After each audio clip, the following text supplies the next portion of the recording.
Hi everyone, I'm Jim Snow, and I teach in the philosophy department, and I'm the faculty director at Messina. And I've been asked to say a few words to you as you prepare to graduate from Loyola and move on to the next phase of your life.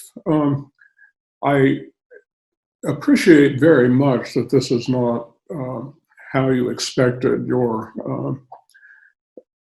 last semester at Loyola to end and your 4 years at Loyola to end. This has been a real transition for all of us, and I know for all of us as well, it's been something of a disappointment. We had some big plans for graduation, and those have largely been put on hold. But I think this is an excellent time for you to return to an exercise in Ignatian discernment. And I'll borrow here from Father Michael Himes, who teaches theology at Boston College. You may know Father Himes or seen his videos. But following Father Himes, I would ask you to think about 3 questions at this particular point. The first question, what brings me joy? And it's important here to distinguish joy from happiness. Happiness is fleeting. It varies from day to day, sometimes from hour to hour. It's largely contingent upon external factors. Joy is just something you discover within yourself. Right?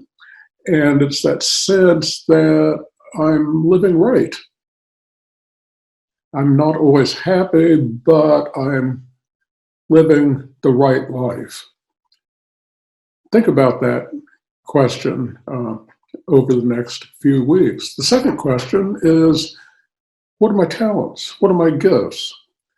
And I would hope that over the last 4 years that you've discovered talents and gifts that you didn't know you had. Right? If we're doing our job as professors at a Jesuit institution like Loyola, Maryland, we're helping you on a journey of self-discovery, a discovery of your gifts and talents and so forth. And I wouldn't be surprised if you haven't discovered some gifts and talents over the last 4 years that might have surprised you, that might have caused you to say, wow, I never realized I was particularly good at whatever that may be. So think about that. The third question, which I think is important for you as graduating seniors, but also important for you in this moment of challenge with the global pandemic. What does the world call me to do? What does the world ask of me? Right?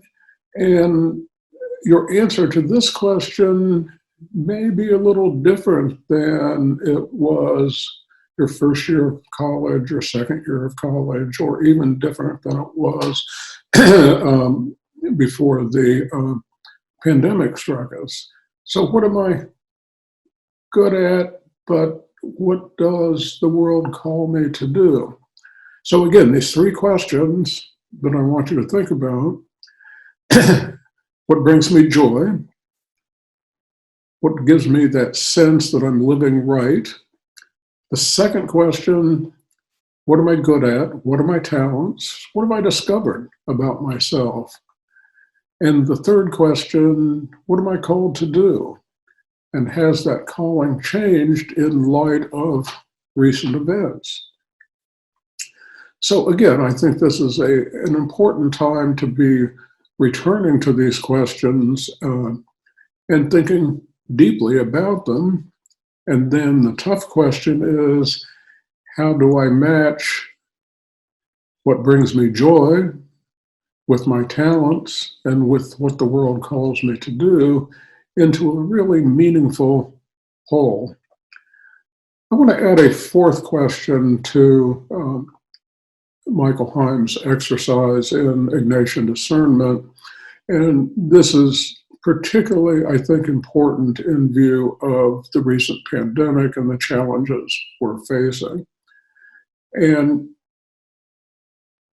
just a minute of background here. A lot of you, I should say a lot of us, are a bit disappointed, if not profoundly disappointed, that things took an unexpected turn. And, we look at the job market and we look at various other things going on, and we say, oh, what a, lost opportunities.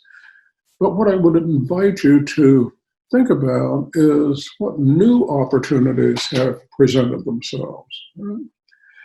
And that at first might seem like a sort of strange question, but I would challenge you to think about it. Again, the question, what new opportunities present themselves in light of recent developments, not just in the job market, but recent developments in how we are able to be in community with others and so forth. So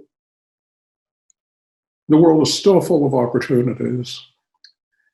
You still have tremendous resources and tremendous tools to create a meaningful, joyful life where you're able to serve others.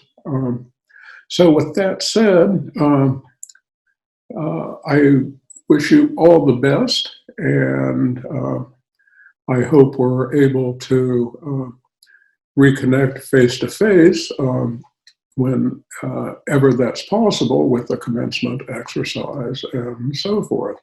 In the meantime, my thoughts are with you, and my thoughts will continue to be with you. And I wish you all the best. Thanks so much.